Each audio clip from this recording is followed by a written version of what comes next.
بسم الله الرحمن الرحیم. با عرض سلام و ادب خدمت شما عزیزان، در خدمت شما هستیم با ادامه باب دهم فصل جدید کتاب غیبت نعمانی. بابت تأخیر در پخش روایات از شما عذر میخوام. صفحه 244 PDF.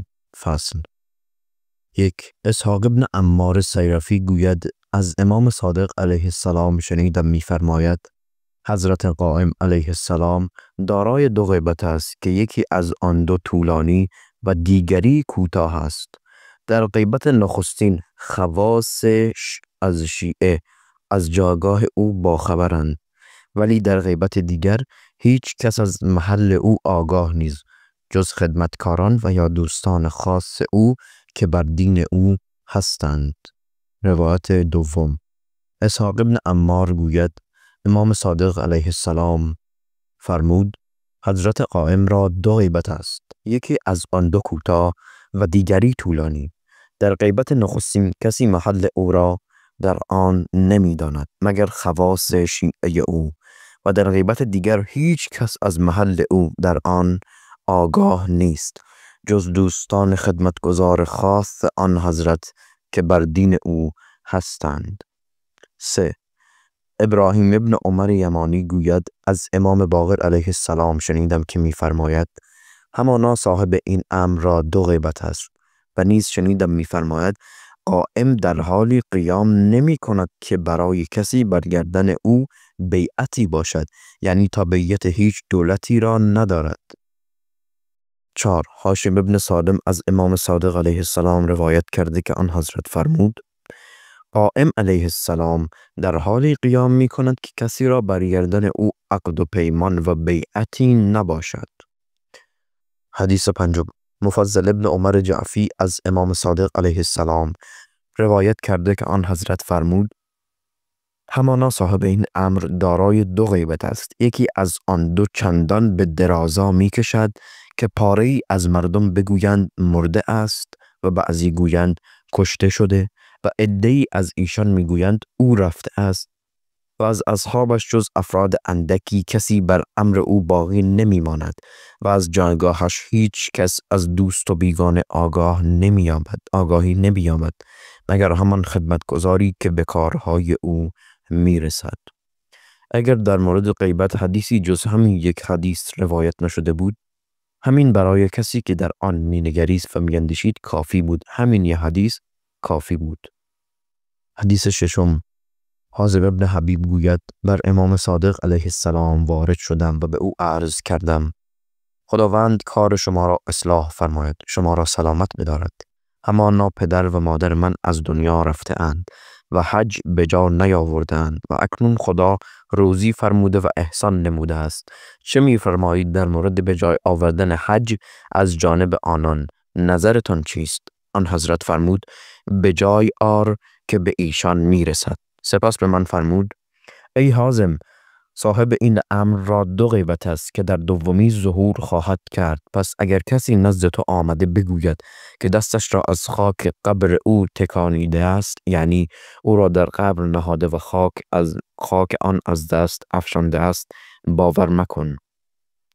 نیز از طریق دیگری از حاذب ابن حبیب روایت شده که گفت به امام صادق علیه السلام عرض کردم همانا پدرم از دنیا رفته است و او مردی بس عامی بود. من میخواهم از جانب او حج به جای آورم و صدقه بدهم.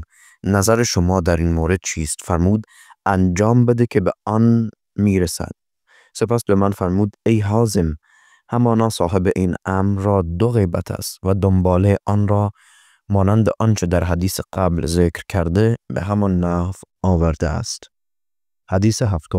ابو بصیر به امام صادق علیه السلام عرض کردم آیا امام باقر علیه السلام فرموده است قائم آل محمد دارای دو غیبت است که یکی از آن دو طولانی تر از دیگری است؟ فرمود آری، و این کار واقع نخواهد شد تا اینکه بنی فلان به روی یکدیگر شمشیر برکشند و حلقه کارزار تنگ شود و سفیانی ظهور کند و گرفتاری شدت یابد و مردم را مرگ و کشتار فرا گیرد که به حرم خدا و رسول خدا صلی الله علیه و آله و سلم پناهنده شوند.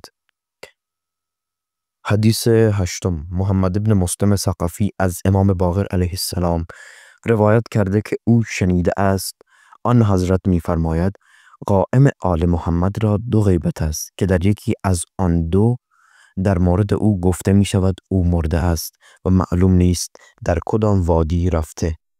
حدیث نهم، از مفضل ابن عمر روایت شده که گفت شنیدم امام صادق علیه السلام می‌فرماید همانا صاحب این امر را دو غیبت است که در یکی از آن دو نزد خانواده خود باز می‌گردد، شاید مقصود حفظ ارتباط آن حضرت با خانواده خیش و وجود آگاهی فیما بین است، و در دیگری گفته می شود او مرده است، در کدام سرزمین رهسپار است.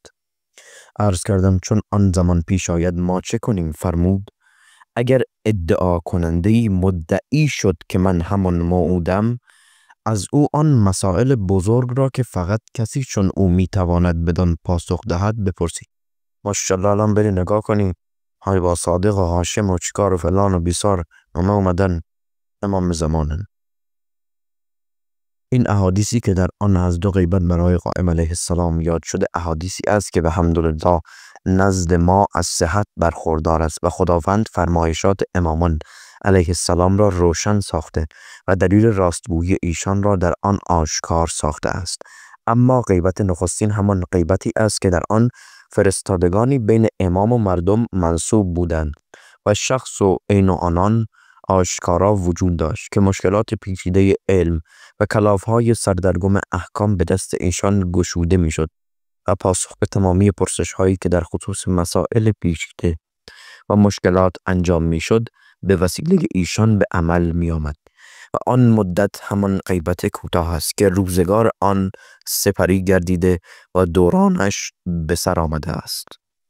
و غیبت دوم آن است که سفیران و افرادی که واسطه میان مردم و آن حضرت بودند برداشته شدند برای امری که خداوند آن را اراده فرموده بود و نیز به خاطر تدبیری که خدا در میان مردم مقرر فرموده و همچنین برای واقع شدن آزمایش و امتحان و زیر و رو و غربال شدن و تصفیه بر کسانی بود که ادعای این امر تشیع را می کنند، همچنان که خدای عزوجل فرموده خدا افرادی را که به آنچه شما ایمان دارید مؤمنند فرو نمیگذارد تا آنکه ناپاک را از پاک جدا کند و خداوند شما را از غیب آگاه نمی سازد. و همکنون آن زمان فرا رسیده است. خداوند در آن ما را از پایداران برحق و از جمله کسانی که در غربال فتنه خارج بیرون شده از غربال و جدا نمی شوند قرار دهد. پس این معنی گفتار ما است که او دارای دو غیبت است و ما در غیبت اخیر دومین قرار داریم. از خداوند می خواهیم که فرج اولیای خیش را از آن غیبت نزدیک فرماید و ما را در دایره برگزیدگان خود و در زمره پیروان اختیار شدگانش قرار دهد و از برگزیدگان آن کسانی سازد که ایشان را برمیگزیند و برای یاری ولی خود و جانشین خیش انتخابشان فرموده که او ولی احسان و جواد و منان است. حدیث دهم، مفضل ابن عمر از امام صادق علیه السلام روایت کرده که آن حضرت فرمود صاحب این امر را غیبتی است که در آن میگوید ففرت منکم لما خفتکم فهوب لی ربی حکما و جعلنی من المرسلین. من از شما گریختم چون بر جان خیش بیمناک بودم، پس پروردگارم مرا حکومت اعطا فرمود و از صاحبان رسالت قرار داد. حدیث 11، مفضل ابن عمر از امام صادق علیه السلام روایت کرده که آن حضرت فرمود هنگامی که قائم علیه السلام قیام کند این آیه را تلاوت می نماید ففرت منکم لما خفتکم، چون از شما بیمناک بودم از نزدتان گریختم. اطلاع دارید دوستان دیگه از همون زمان غیبت اول امام دشمنای اهل بیت بودن تا همین الان خود امام عزیز هم بیاد بعضی از شیعه میخواست جونش رو میکنن. باور کنید همین الان هم. حدیث 12، از مفضل ابن عمر روایت شده که گفت شنیدم میفرماید، یعنی امام صادق علیه السلام، امام باقر علیه السلام فرمود چون قائم علیه السلام قیام کند گوید از نزدتان گریختم چون از شما بیمناک بودم، پس پروردگارم به من حکومت ارزانی داشت و مرا از مرسلین قرار داد. این احادیث مصداق فرمایش آن حضرت است که همانا در او شیوهی از موسی است که آن عبارت است از نگران بودن و گوش به زنگ داشتن. خوب متوجه شدین اینجا رو.